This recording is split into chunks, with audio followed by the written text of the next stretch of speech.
Hey, welcome everybody to the Brave Healing Podcast, where the mission is to change the world one brave word at a time. Thank you guys so much for being here to listen in. I am your hostess, Laura DeFranco, and man, do I have some extra special healing badassery in store for you in this episode. I have with me Liz Gold Lerner. Hey. And Stephanie Redfeather. Hello. I have Laura Fury. Hi. And I have Andrea Warren here. Hello. Oh my gosh, you guys. So what these four goddesses have in common is that they are all co-authors of the Ultimate Guide to Self-Healing, Volume 2.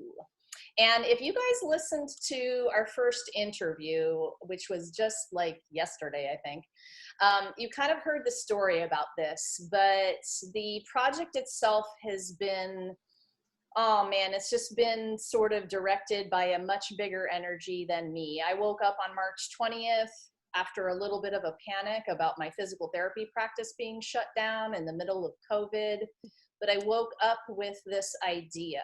And I know a lot of amazing healers. I went into a Facebook group that I was running for a class that I teach.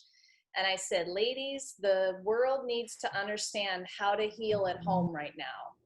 We need to give them these tools. And so in 48 hours, I had all 24 author yeses. And in 5 weeks, volume 1 was born. OMG. When does this ever happen, you guys? So honestly, it's been an amazing project. That volume 1 went to #1 Amazon International bestseller before we even formally launched the book. Thank you, launch team. And I'm very proud to announce that volume 2 is getting ready to be launched into the world, probably July or so, you guys. So let me introduce to you the author experts and stellar humans you see here with me. Liz Gold Lerner is a psychotherapist, life coach, and art therapist, and thought leader with 30 plus years in practice. She'll swiftly identify core issues, facilitating the aha moment, and empowers her clients to heal and to take action in new and profound ways, body, mind, and spirit.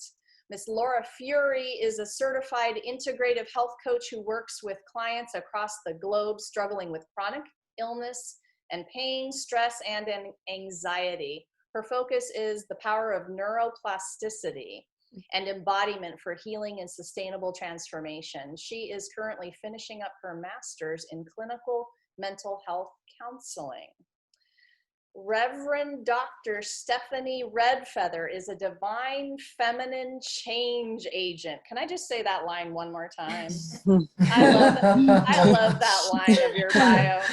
She is a champion of empaths and founder of Blue Star Temple, an award-winning author of the Evolutionary Empath. Her passion is to help fellow sensitive souls break out of energetic jail and become co-creators of New Earth consciousness. Andrea Warren is a holistic health and essential oils expert. Wow, you gave me that one. I need to say that one 10 times fast. Essential oils expert. Okay. Oh my goodness, Andrea. I'm going to just stop in the middle of your bio to say that ever since you gave me the combo of the lift me up, pick me up, whatever the heck that combo thing was, I'm telling you, so like my 3 o'clock hour is no longer dreaded around this house. I love it. As an alternative health researcher, holistic practitioner, and skilled aromatherapist, she'll teach you how to tune into your own experiences and intuition to find what works in order to restore peak balance and optimal wellness. Wow, you guys. So now you can hear and see the level of experts that we have for you in this book, and it's quite amazing. It's a huge amount of just badass energy that we're offering in this book. And I want these ladies to start to talk to you today about their chapter and what they're writing about. So Liz, you ready to roll? Absolutely. All right, tell us about the chapter you're writing. So my chapter is called Visioning, Putting Yourself in the Driver's Seat of Your Life.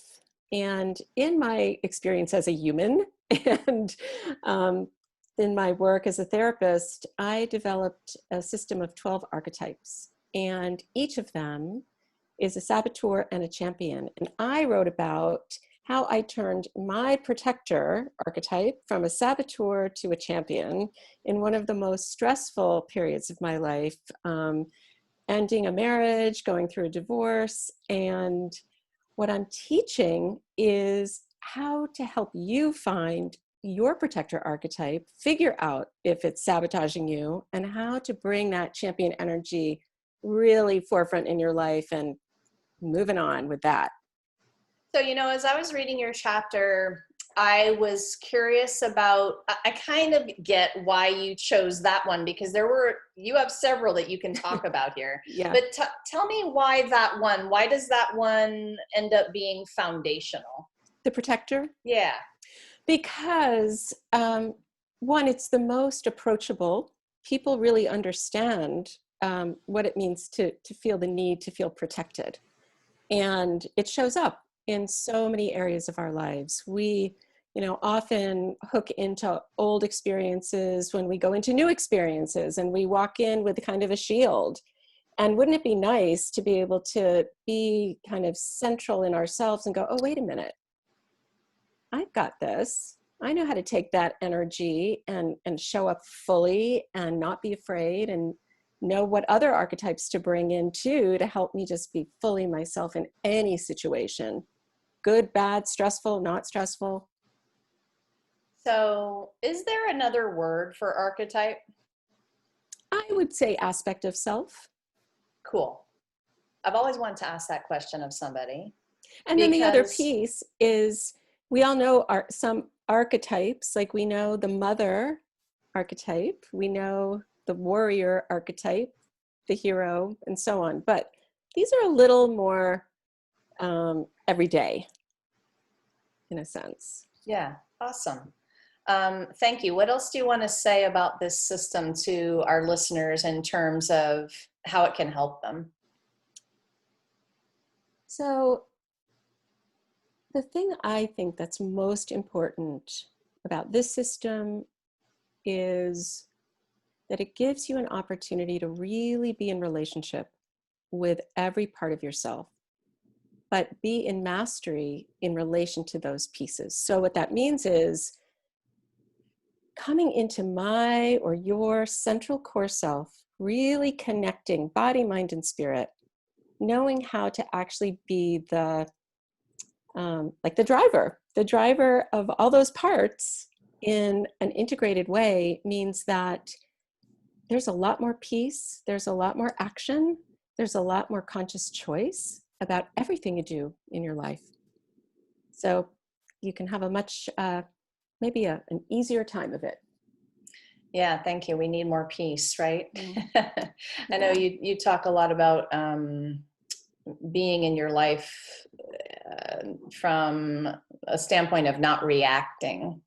Yeah, it's so important. I think that when we do know those aspects of ourselves and why and where they sabotage us and how to use them as champions, what we're really looking at is, how is it that we walk into a situation and find ourselves just reacting emotionally without even thinking about it?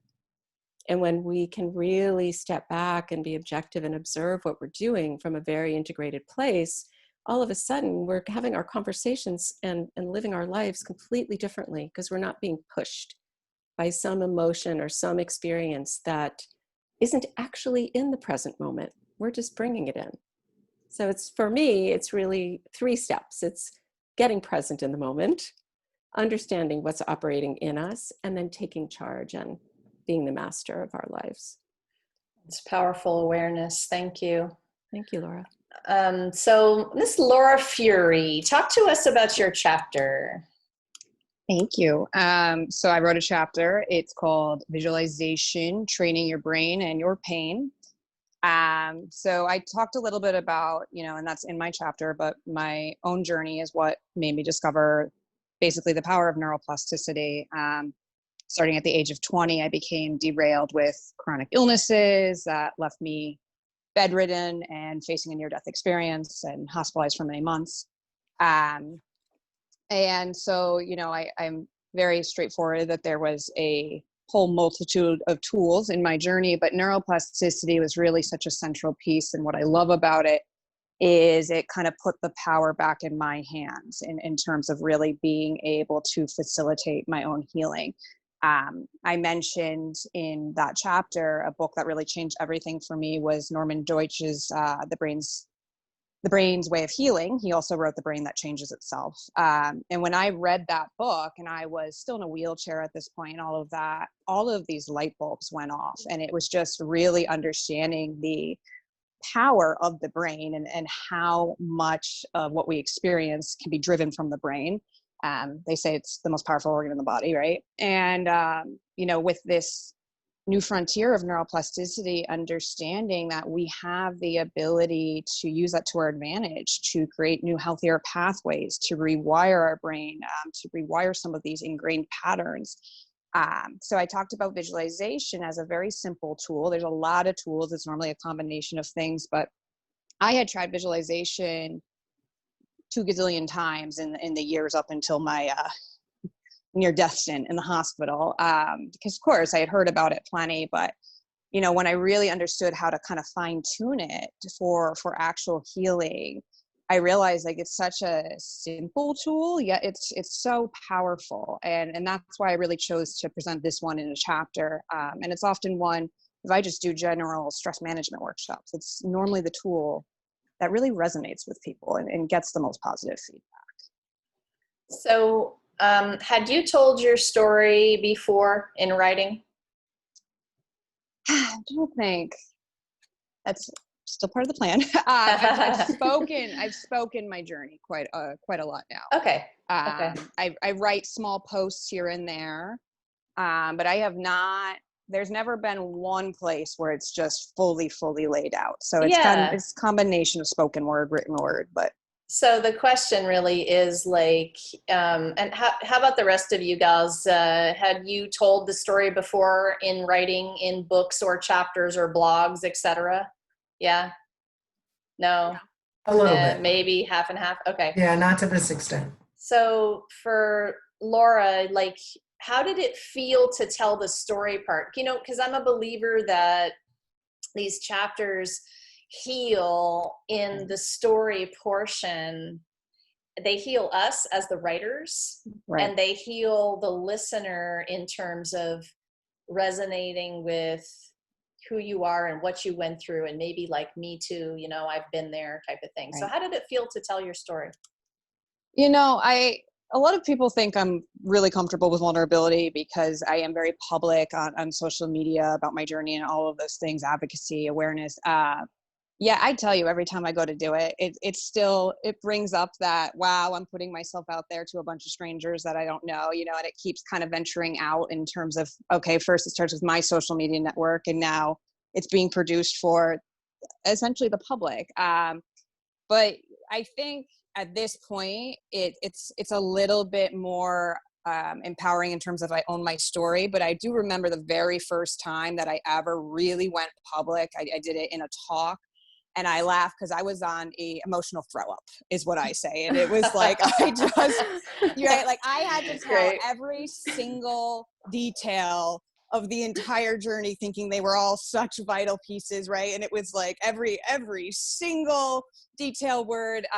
And now it's such a lovely place to be in when you know what are the really important pieces. What are pieces that we all can relate to, and it's not always about. That's always in healing. It's not about every small detail. It's really those big moments and those pivotal moments, and it's very healing. And when you hear feedback from somebody else of, hey, this really helped me, or I can relate to this, or I get this, and that is so the motivation, I think, of sharing stories, of realizing how sharing is so healing within itself.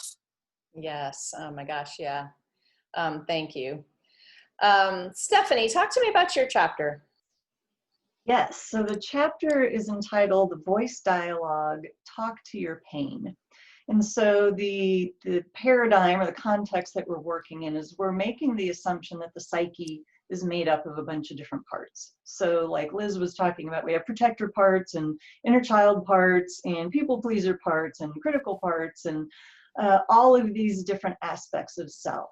And in addition to that, if you can conceive of it, you can have a conversation with it. So you don't have the ability, let me say that differently. In addition to the ability to speaking to parts of the psyche, you can talk to body parts, diseases, conditions, guides, ideas.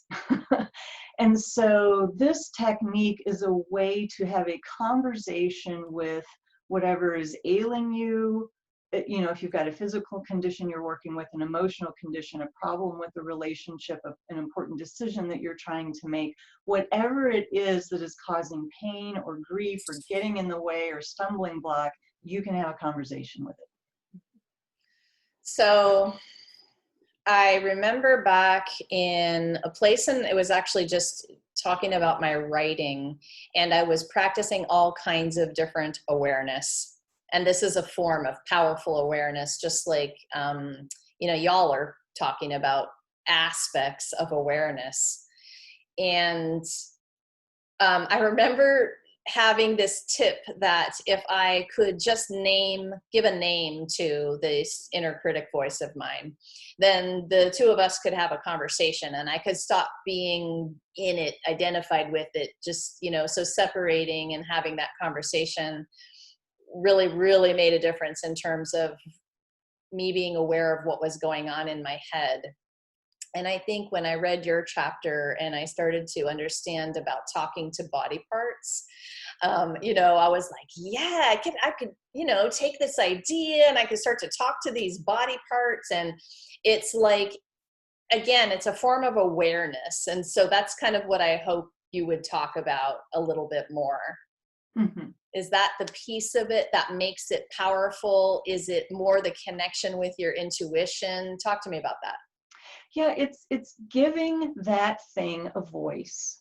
You know, my belief is that whatever these things are, they have their own agency. They have their own consciousness, if you will. And so if you believe that things happen for a reason, that there's no randomness, then that disease, that condition, that decision, that whatever has something to offer you. It has something to share. It has medicine for you, if you will, if you'd only listen. But what we tend to do, especially if it's unpleasant, is we go la la la la la, and we want to make it go away, and we become adversarial with it, and we try to block it, as you know. So the idea of making space for it, inviting it in and having a conversation is like, what? I would like to kill off this thing if I could. And so it helps you shift the perspective into honoring why that thing is present in your life and what role it's playing for you. Let's see if I can stop coughing for a minute. I love when that happens. I want to hear about your book, and I'm going to mute while I cough again. Are you talking about the book that I wrote? Oh, okay, fabulous. Thank you. Thank you for the opportunity. I'm reaching forward to grab it so I can just show it to everybody. It's called The Evolutionary Empath, a practical guide for heart-centered consciousness.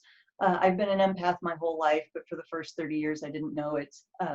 Believe it or not, I'm a spiritual healer and shamanic practitioner and all of that stuff. And I was in the Air Force for 10 years. I was an Air Force officer. So there's a little bit of what when you look at the arc of my life.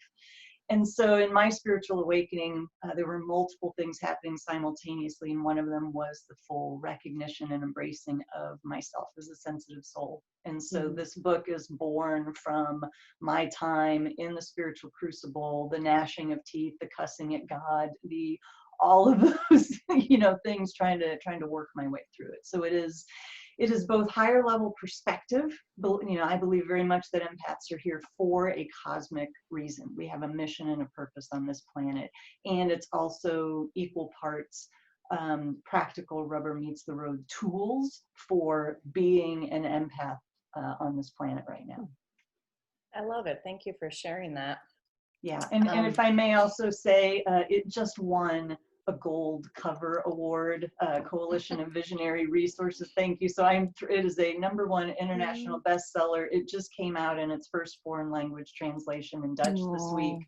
So I am immensely grateful to the world for the support of this book, and clearly it is information that's needed. Fantastic. Congratulations. Thank you. Andrea, tell us about your chapter. Sure. Okay. So my chapter is about limiting beliefs and how we can release them through aromatherapy and essential oils. And what I talk about is my love-hate relationship with limiting beliefs. And for me, the reason being is, as I've had them, and as you can tell from my chapter, they started very early on. I realized that the more I got pissed off at them, the more it almost was like I was carrying them for a longer time, right? So once I started diving in and not only discerning where they came from, but why I kept holding on to them, right? It was just this badge. So my chapter kind of goes through that relationship, but then I also talk about how I use these techniques, and I actually created a protocol to release them, but then set these new ones, root them so deeply, and attaching them to essential oils that when those moments where that bullshit comes in or that talk and chatter comes in, we say, wait a minute, let me take a pause. And then we learned how to not only remove them, but again, to embrace them and take what they're bringing. I think, Stephanie, dovetail off what you said, a lot of what comes up in illness and everything else is teaching us a lesson. So take the lesson and then move on. So that's what my chapter is, But the oils, man. So why the oils? Like, what does that do in our brain? Oh, do we have much time? You said an hour. I know. Okay, all right. So what I have found, and when I started doing this, I've been using essential oils for 18 years. I was a formulator for 10. So a large part of my aspect was in that science world, right? Dissecting how these worked. And looking at the limbic part of the brain, the more I evolved my practice and tapping into emotional trauma that then was manifesting, because I work so much in health and emotion, tapping into the limbic part of the brain and saying, wait a minute, this subconscious layer, we're going to lift it. The oil not only allowed them to lift it, but then I had clients that were saying, wait a minute, I'm getting this memory, and then they could taste it. And that whole aspect of that memory was becoming so full to them at a level they hadn't gotten in any other, sort of protocol. So I think that the oils have that ability to really tap into that core, to tap into that subconscious part of the brain where we've kept these things hidden. And for many reasons, I think Laura talked about that aspect of being vulnerable, that aspect of, this is shame. These are things that I've kept hidden. The mind does that. So this gives us that sort of lifting the veil, but in a gentle way. I think there's ways that, when we do it that way, it's a little more gentle, and then we can just kind of progress through it. So just like resistance to things that come up on your healing journey, is it like that with oils? Like, should I pay attention to the ones that are not good smelling to me, or should I really only move toward the ones that I'm attracted to? What's your take on that? That's an awesome question. Because to be honest with you, and I always say this, one of my biggest things, I think oils choose us more than we choose them. So when you have either an aversion or a complete love, like you're enraptured with it, dive in. That's when you start doing these types of protocols where you think, wait a minute, let me investigate. And I've had people say, oh, I hate lavender. And then as we go in, I'm like, oh, well, now I know why. And for me, it was rose. And it all came from a relationship I had with a 5th grade teacher. And I was like, whoa, had no idea. So I think it's both. I think you embrace the ones that you love, and you find out why, because you may be surprised why you do love that particular oil, but that one you have an aversion for, trust me, there's a reason, and subconsciously you don't know, but once you go into that subconscious layer, it'll reveal itself. This is what I love about these books so much, you guys, is any one of us here could teach 30 different tools. So seriously, forevermore. But the thing is that everybody, the amount of people on this planet, we need that many tools. We need to understand that there is a tool that works this way to get at this, and one over here that works this way, because there are so many different kinds of people. We all need those options. We need that hope. You all have met people who have been to 15 practitioners, Mm-hmm. and they give up. Like, I don't know what else to do. There's nothing, right? And so thank you for being, part of the group of people who is giving out that hope, and in a holistic way, which is what I want to ask you guys about next. I've asked this question a lot of different times, and there's lots of parts and pieces to this answer. But Andrea, I'm going to stay with you for a second and say, Sure. why holistic in terms of healing? Okay. Well, for me, like I mentioned, I see both physical. So I deal with people who have either physical issues and I'll use something as simple as weight loss because a lot of people can relate to that, right? Well, as I work through why the weight loss is there, the holistic aspect of that body, mind, spirit is we find out so much of that weight we're carrying is not just the foods we're eating, but it's the history of the trauma or these experiences or those things that have allowed us to be triggered that are just weighing us down, but just manifesting it in this way. So I think holistically, we were able to tap into aspects of why we may have an illness that isn't the check the box textbook, because that's a big part of sort of what I teach people. And I think it might have been Laura or Stephanie that talked about, you getting ownership of your health. And understanding where they come from, not just from that physical, let me open my physician's desk reference, because I think we miss so much of the healing when we do that. So Laura, why holistic? Very passionate about this topic. I know. I think we all are. So actually what I'm super passionate about is I think that word gets confounded a lot with meaning completely all natural. And what I learned from my journey was it really is looking at the whole picture, including all of the things we have out there, including conventional medicine did save my life at the end of the day.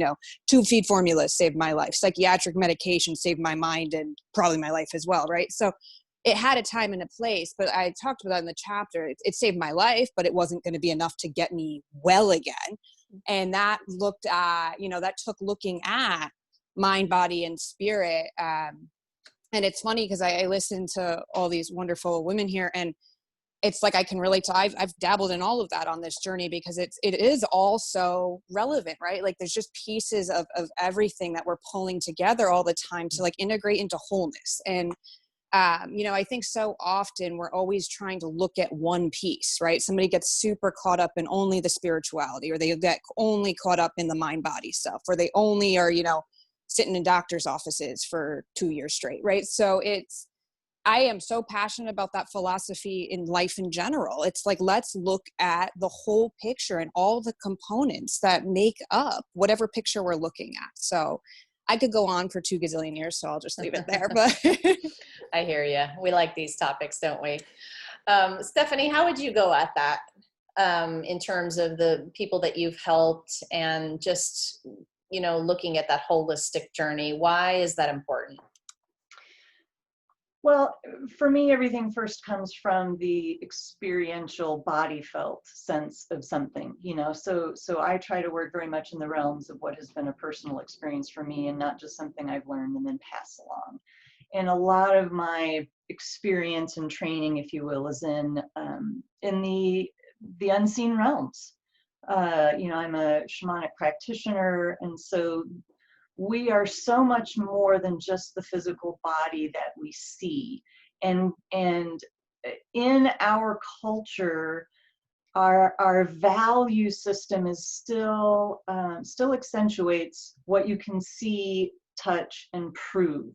And so there's a paradigm shift that's happening to recognize that we are all of these other pieces as well. We have a soul, we have a spirit, we have past lives, we have future lives, and in these other dimensions of time and space, all of these things are connected and have an effect. And so the heart of a disease or emotional problem rarely is as simple as a thing that occurred in this lifetime on the physical plane. This is such a great example of what I was talking about earlier to you guys. Before we started recording today, I said to them that a lot of the times I think what I do for people is I am just willing to have the conversations that none of their circle is willing to have, like things like past lives and things like just literally saying some of those things that, you have heard about it, but you don't have friends to talk about it with. And so you try to bring it up in your own circles and you get looked at sideways, kind of like that dog thing that they do at you. And then you feel bad. So you retreat and you don't talk about it anymore because you're meant to feel some way about having that. So this is such a great example of that bigger idea and possibility for your pain. And so if people would just understand like what you just said, like really, really get it, they could sit after having seen 15 practitioners and be like, okay, it's not time to give up. It's just time to open up the possibilities, open up the hope. Maybe I just haven't learned that thing that could change everything. And I love living in that, that dwelling in that kind of possibility. Liz, how about you? What's holistic to you? Why is it important? It's extraordinarily important. And listening to everybody, it almost feels like the building blocks of the definition of holistic, like even developmentally, the building blocks. Like, I love that Stephanie was talking about the quantum piece because there is no growth, there is no change, real change, without incorporating every single part of ourselves. So the physical, the mental, the spiritual, the on and on. Everybody's already mentioned, all of these dimensional aspects of ourselves.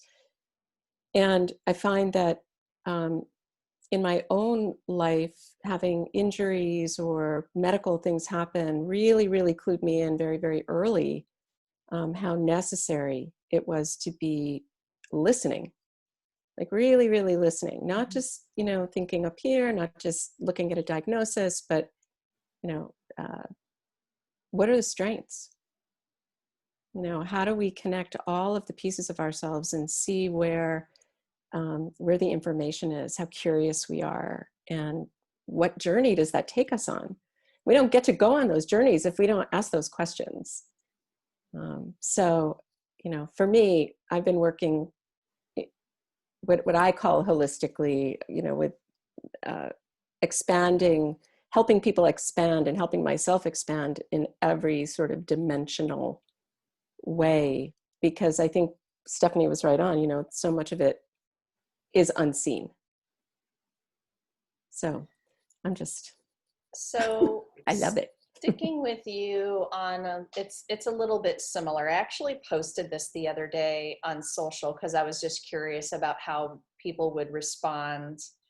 And I've talked to a lot of practitioners who struggle with, if they would only just realize that they have stuff to heal.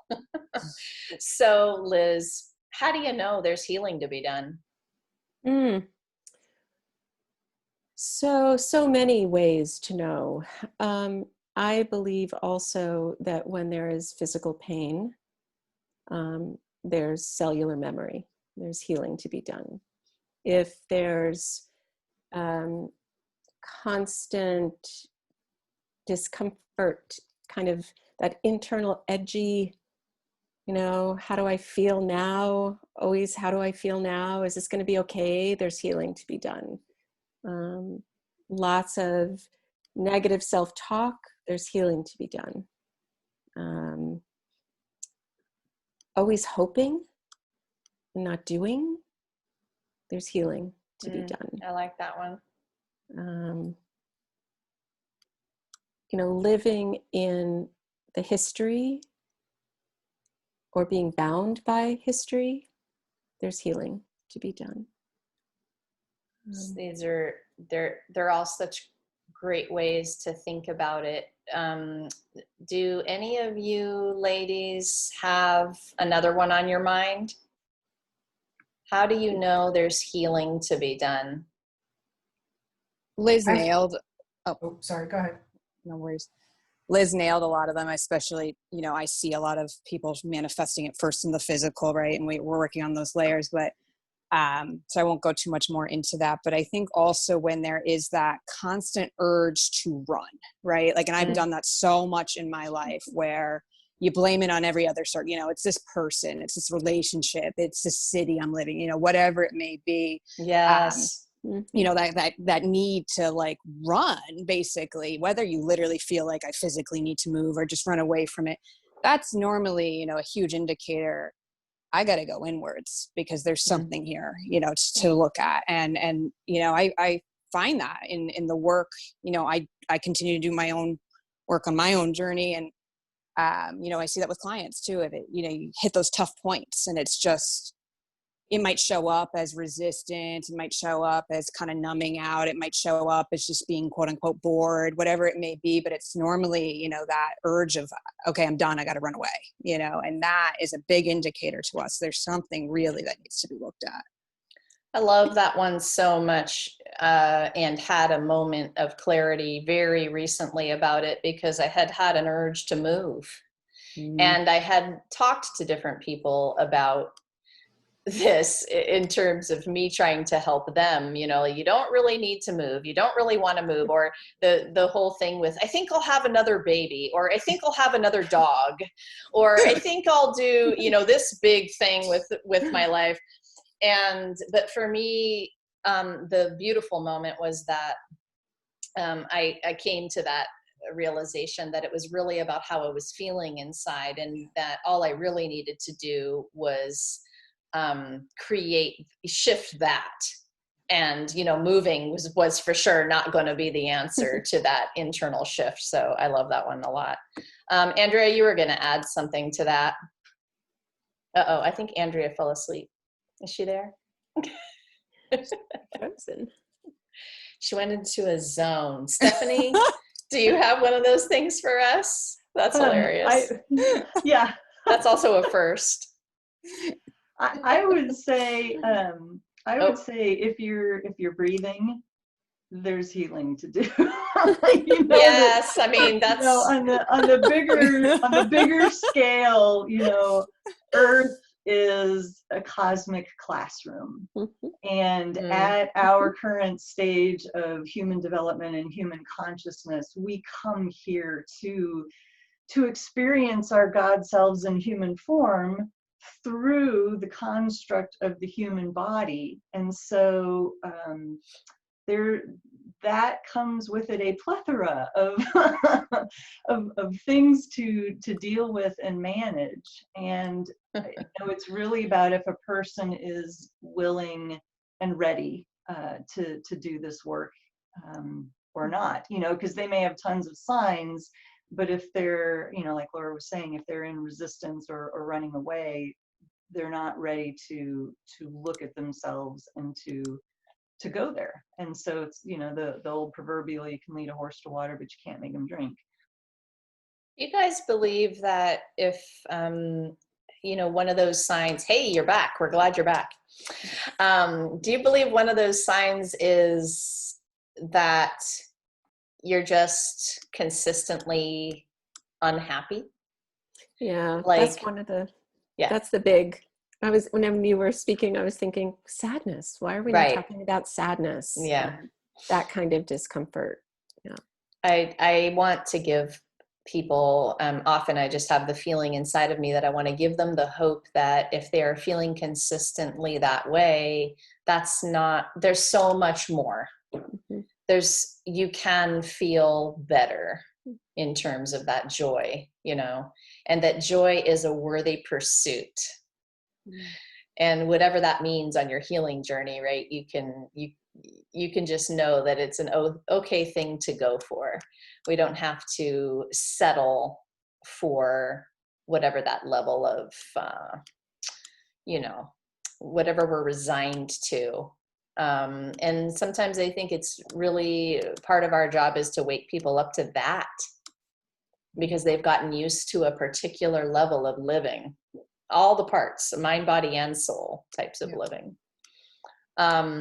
Okay, you guys, so share something. Laura, let's go to you. Share something that you really want the listeners to understand about this healing journey. What's one important thing about this? One of the biggest things, because again, there's this misconception, right, on this kind of spiritual healing, physical, mental transformation journey, right? Like, oh, it's all roses and sunshines, right? Like our spiritual awakenings are, you know, beautiful and you're sitting on the top of a mountain meditating. Like, you know, it's, I drew this graph. It was so poorly done for this talk, but I was like, you know, this is what it really looks like. We're still going up, but it's like, right. And so it's so important because, you know, that's the biggest theme. And all of us, I don't care how far we are in a journey, are guilty of doing this. Is we're able to hold all this up when things are going well. And then, you know, at a certain point, we just sort of collapse at times, you know, it's just like, oh, this isn't working, or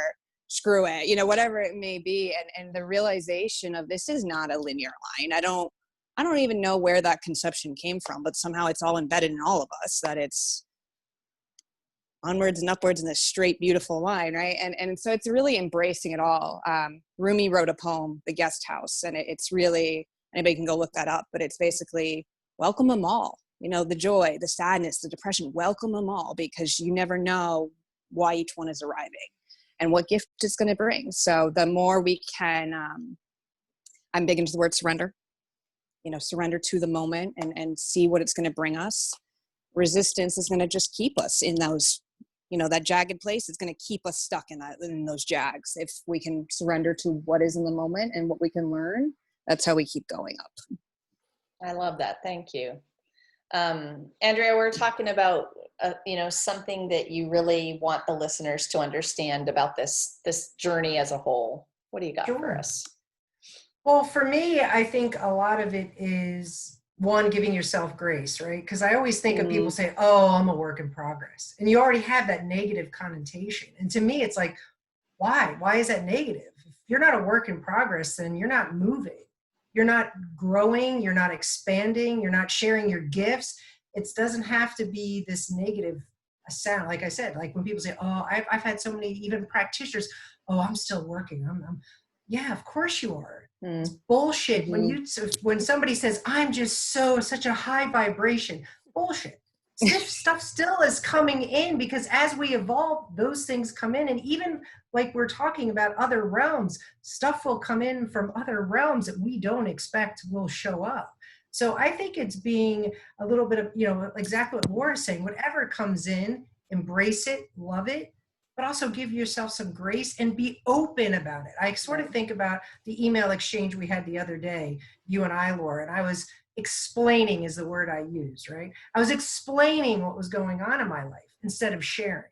And that, to me, when you said that, that was such a flip for me, because that is so much of who I am. My headspace is, you have to explain it, right? Yeah.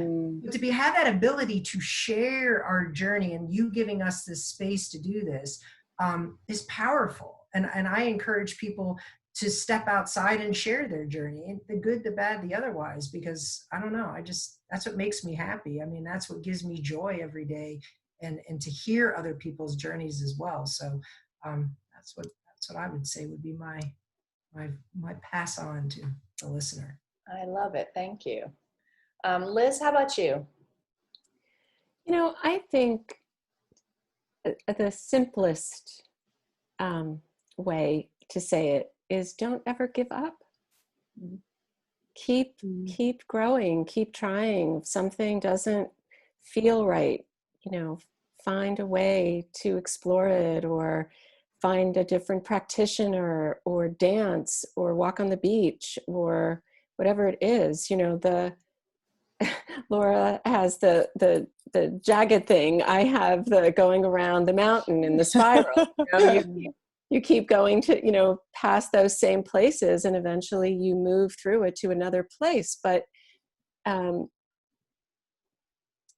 know, I think the reason there's volume 1 and now volume 2 and soon hopefully volume 3 is that there are so many ways for people to find the first step, the 10th step, the 20th step in various ways, and it will resonate. And to listen to that, you know, to listen to the tool that works for them, you know, to know that it's a stepping stone, you know, and that there's solid ground underneath each of those stones. So I really think that just don't settle, you know, for the repetitive sadness or the, you know, oh, it can never be any different, or because it can. Yeah. Thank you for that. You're making me think of too, you know, I had this talk with one of the other authors the other day, and they were saying, oh, has anybody written about, I can't remember the topic, let's just say breath work, because we all need to breathe, right? And I said, well, if you lined up 100 people, 100 practitioners, and they all wrote about breath work, you'd have 100 different tools in a very unique voice. Right. And one would be good for one person and one would be good for the other person. So that's the other thing. Like there's not one way, right? So you're just making me think about that a little bit.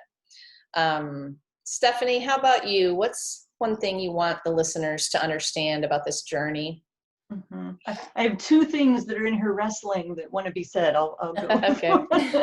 Two is good. Movement before direction. And what I mean by that is movement comes first. And so before you get worried about where you're headed or what to do, get the energy movement. A lot of times when you're dealing with pain or obstacles or frustration, there's a stuck energy. And I'll give you a couple of examples. If you've ever sat in your car in the driveway, the car is not moving, and you try to turn the wheel, it's like, you know, there's a lot of resistance. But even if you're just rolling at 1 mile an hour, movement first makes it so much easier to turn the wheel. I ride horses, and so one of the principles when you're training a young horse is you want them first to move their feet. You praise them for movement. It doesn't matter what direction they go, sideways, backwards, whatever. You're trying to get them to move. They move their feet. You pet them. You worry about the precision later. And so a lot of times in our healing journey, we get stuck in which thing to do first and what's next, and get the movement. I love it. Was that the two things? That was one thing. Oh, okay. What's your other thing? The other thing is a concept that I learned early on in my own experience and pretty much share with every student and client, and that is, and Laura and Liz, you both sort of said a couple of things similar, that life happens in a spiral, not in a linear progression. And you know, if you draw a circle in 2 dimensions on a piece of paper, and then you put a little dot, and you go around, and you're like, there's that dot again. And so it's kind of like when we're like, God dang it, I thought I dealt with that 10 years ago. There it is again, son of a, you know, and we get so pissed at ourselves because we think, I thought I dealt with this already. But if you take that 2-dimensional circle and bring in the 3rd dimension, you now have a spiral. And so what the teaching that I got was, it may feel like you're in that same spot again, but when it's expanded into 3 dimensions, you're in a different point. You're having a different experience. It's a different octave of it. And you're there not because you didn't get it right the first time, but because you did get it right the first time. And that laid the foundation for you to now be at this next level with whatever it is.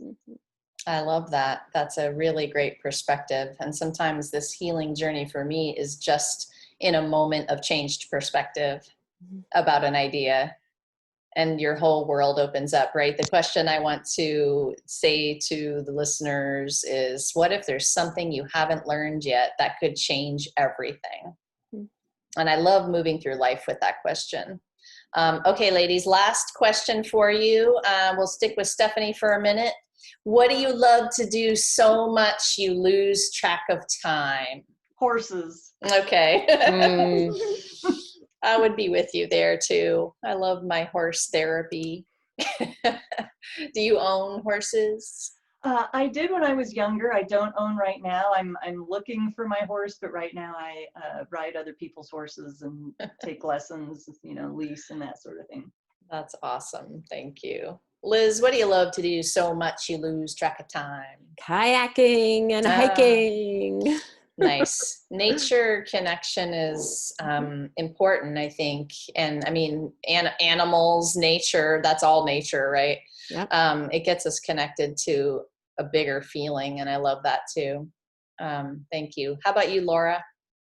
Going right back to what everyone's nature. My best friend here is a rescue dog.